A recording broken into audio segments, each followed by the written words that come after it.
This episode is one that I can say it has been a bit of everything: action, bonding between characters, and a question that makes one ponder: should a hero kill?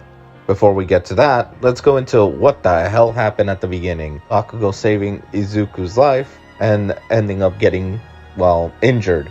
This, of course, pisses the ever-living fuck out of Deku, and he just loses it, as one of the One-For-All users informs him if he acts out in rage, the power of One-For-All will also act out in rage, similar to how Black Whip went out of control in Season 5 due to, Deku getting angry, having been the cause of it. Just as he reaches Shigaraki in just complete anger, he breaks one of those things with his mouth. All For One manages to finally get a hold of him and is trying to steal One For All. This, of course, makes Deku end up in that void where we see Shigaraki trying to break free from his master's control, showing that, Shigaraki does not like that his master is having control of him. This, of course, causes Shimura to appear, and seems to be the first time she's meeting her grandchild, which is interesting because there is another version of her in All For One that seems to be aware of who Shigaraki is, implying that a person can exist within the quirk, at least in the case for One For All and All For One. Eventually, All For One's brother arrives, and with his help, both him and Shimura are able to basically say that they're asserting themselves and staying with Deku before all the other users combine their power to push back and break free from Shigaraki / All For One's hold on them. With this all happening, we actually go to the League of Villains and see that Toga is in conflict with herself and still obviously hurting from Twice's death, because now she wonders, if a hero is meant to save people and Twice was killed, does that mean that Twice was not considered a person worth saving? This actually shows that she does view heroes, or at least, those that deserve the title, as people who just save others. Not necessarily explaining that just the innocent possibly trying to save, the villains too. The fact that one of those heroes killed Twice has put her in a bit of a conflict, as well as worried over whether Ochako and Deku would perhaps also be in the same mindset as Hawks.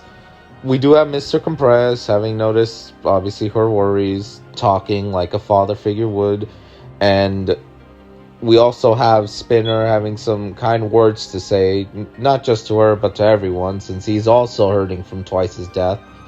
And it shows that, despite this group being villains, they all do care for one another, something I personally like. They're not just all there to eventually backstab each other. They all have bonding moments. They all do care for each other. Unsure on Dabi because he's an insane fuck, but the others seem to actually care for one another.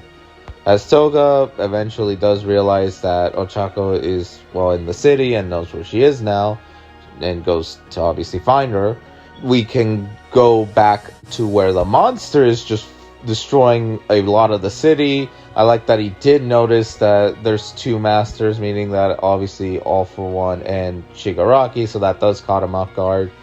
The heroes are doing their best because now they have to not only worry about the evacuation, but also worry that those that are caught in the monster's path are going to get killed. So now it's just save as many people as you can. Ochako and Sue working together, saving, as many lives as they can. With Ochako being tricked by Toga, because she was, as an old lady, asking for help, and this obviously leads to a confrontation between the two, where Toga just wants to know what will Ochako do if she will also kill her like Twice was killed. If you ask me, I think the mistake in Toga's part was her wording in terms of the question, since the way she asked it is almost obvious that, it's like she's gonna stop you. That is more or less the phrasing that would be. And that phrasing was something Toga didn't like. I believe if she had worded that if she would kill her as well, I would definitely believe that Ochaku would say, well, no. I mean, no hero wants to kill, but that does beg the question, should a hero kill if necessary? Twice wasn't a bad guy, but his ability would have helped the villains in their quest to destroy everything, making him, well, a big threat. As well as Endeavor attempting to kill Shigaraki because he's just that much of a threat to keep alive. So that's more of a viewer's choice to decide. If you ask me, I would say no, but I can understand that in rare circumstances that killing is sadly just necessary. It all depends on the situation, which is something that My Hero Academia has brought this topic in such a unique way. Overall, this episode was pretty good. Animation has been a big complaint, as I've noticed, and I can see what people mean, but I don't fully mind it, only because the story somehow makes up for it.